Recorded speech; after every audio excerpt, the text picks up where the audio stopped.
सुप्रभात प्यारे बच्चों। आज हम लोग हिंदी पढ़ेंगे और हिंदी में हम पढ़ेंगे पाठ 15 चांद पर चंद्रयान। बच्चों पाठ 14 हम लोग स्किप करेंगे, ठीक है। पाठ 15 पढ़ेंगे। तो चलिए हम पाठ 15 पढ़ते हैं। बच्चों आपको मालूम है पृथ्वी चंद्रमा पृथ्वी का प्राकृतिक उपग्रह है ना। यहाँ पर न जल है और ना ही वायु है ना, और वहाँ पर बड़े बड़े गड्ढे हैं। इसी के बारे में आज हम इस पाठ में और पढ़ेंगे ना। चंद्रयान एक उपग्रह था जो कि चंद्रमा की सतह पर जाता है, वहाँ पे जीवन है या नहीं ये देखने के लिए, है ना। उसी की ये कहानी है। चलिए हम सब लोग पढ़ते हैं ये। चंद्रमा बड़ी बेसब्री से भारत से आने वाले चंद्रयान की प्रतीक्षा कर रहा था। अंततः चंद्रमा की प्रतीक्षा समाप्त हुई और चंद्रमा को एक छोटा चंद्रयान अपनी ओर आता दिखाई दिया। चंद्रमा प्रसन्न था कि कोई तो उसकी धरती पर आ रहा है। चंद्रयान ने चंद्रमा पर उतरते हुए कहा, हेलो चंदा मामा, कैसे हो। चंद्रमा ने चंद्रयान को थपथपाते हुए कहा, मैं अच्छा हूँ, पर अंतरिक्ष में अकेले बैठे ऊब जाता हूँ। चंद्रयान बोला, मैं भारत से आया हूँ। हमारे वैज्ञानिकों ने दिन रात कड़े परिश्रम से मेरा निर्माण किया है, जिससे मैं तुम्हारे पास आ सका हूँ। आगे पेज पे पलटिए बच्चों, देखिए 119 पेज पे। चंद्रयान की बात सुनकर चंद्रमा मुस्कुराते हुए बोला, मैं जानता हूँ कि तुम मेरे विषय में सूचनाएं एकत्रित करने आए हो। फिर चंद्रमा ने खुद ही बताना शुरू कर किया। देखो भाई, मेरी और पृथ्वी की उत्पत्ति साथ साथ हुई थी। ऐसा अनुमान है कि 460 करोड़ वर्ष पूर्व में पृथ्वी से टूटकर अलग हो गया था, पर पृथ्वी के गुरुत्वाकर्षण के कारण मैं उसका चक्कर लगाने लगा।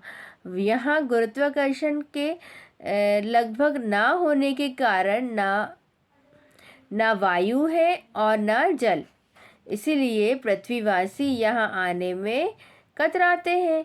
यदि यहाँ भी जल और वायु होती तो यहाँ भी पृथ्वी की तरह खूब चहल पहल होती। पृथ्वी इतना कहकर चंद्रमा कुछ उदास हो गया। चंद्रमा को उदास देखकर चंद्रयान चुप हो गया। वह उन्हें अकेला छोड़कर वहाँ की धरती का निरीक्षण करने लगा। चंद्रयान को पृथ्वी से दिखाई देने वाली काली सतह मटमैली दिखाई दी। वह यहाँ बड़ी बड़ी खाइयाँ और गड्ढे थे। पहले उन्हें समुद्र समझा जाता था। यहाँ ऊंचे ऊंचे पहाड़ भी थे। चंद्रमा पर सबसे ऊंचा पहाड़ लिवनिज भी दिखाई दिया। कमांडर ने बताया कि यह पृथ्वी के माउंट आबू से भी ऊंचा है। पेज पलटिए बच्चों, पेज नंबर 120 निकालिए। दूसरी ओर चंद्रयान के अंदर बैठे अंतरिक्ष यात्री का मन उचट रहा था। उसका मन अंतरिक्ष पोशाक उतारकर चंद्रमा पर दौड़ लगाने का हो रहा था। वह चंद्रमा से जोर जोर से चिल्लाकर पृथ्वीवासियों को अपनी आवाज़ सुनाना चाहता था। वहाँ वायुमंडल ना होने के कारण वह मन महसूस कर रह गया। महसूस मतलब उसके मन की बात मन में ही रह गई, है ना। चंद्रयान को कोई परेशानी नहीं हो रही थी। वह बड़े मज़े से चंद्रमा से बातें कर रहा था। चंद्रयान ने पूछा, मामा, दिन में तुम बहुत गर्म हो जाते हो, फिर ठंडा प्रकाश हम तक कैसे पहुंचाते हो। चांद ने कहा, तुमने सही कहा, मैं दिन के समय लगभग 100 डिग्री सेल्सियस तक गर्म हो जाता हूँ और रात में माइनस में 180 डिग्री मतलब 180 डिग्री तक ठंडा।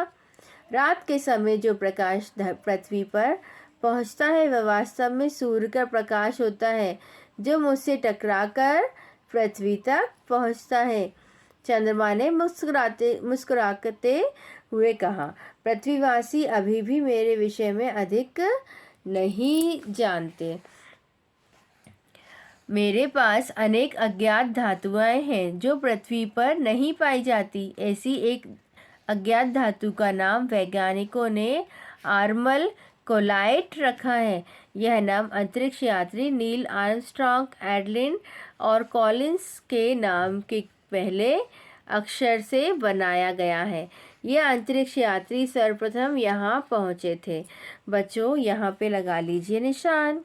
इसके आगे का जो पार्ट है वो हम कब पढ़ेंगे? नेक्स्ट पीरियड में पढ़ेंगे। Okay, thank you, have a nice day.